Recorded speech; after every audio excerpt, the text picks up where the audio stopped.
all over southern Manitoba are lakes where there should be fields. It looks daunting. It looks overwhelming. Farmers are phoning and saying our fields are full of water. These drainage creeks that keep the town of Morris dry are overflowing. About 15 roads are closed. The Reeve is asking people to use less water so the town's sewer system doesn't flood. Last year, this area faced drought.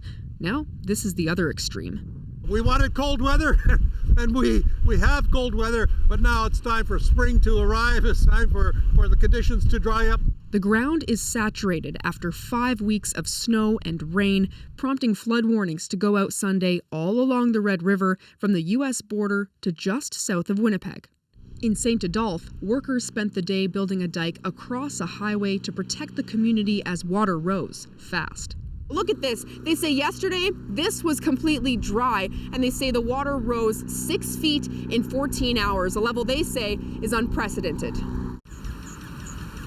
Storms cut out power for more than 15,000 Manitobans on Sunday.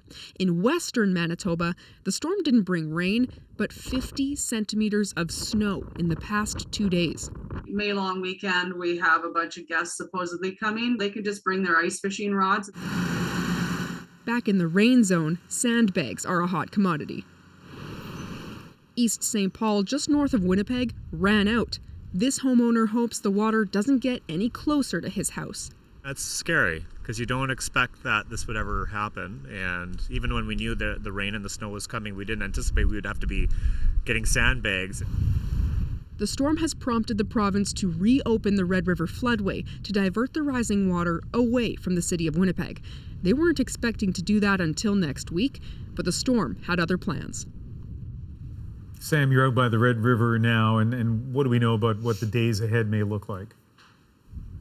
Well, first of all, Ian, the winds that are whipping us around here in Winnipeg, they got up to 80 kilometers an hour at one point here. They will die down.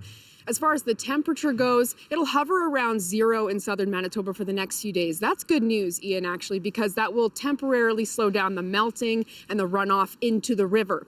But warmer days are coming, and so the Red River and others will continue to rise. Now, flood forecasters in North Dakota suggest that the levels of the rivers could crest around 5 feet below 1997 levels, otherwise known as the flood of the century. So we got a ways to go until we're in the clear here in Manitoba. Ian? I remember that year well. Sam, thank you very much.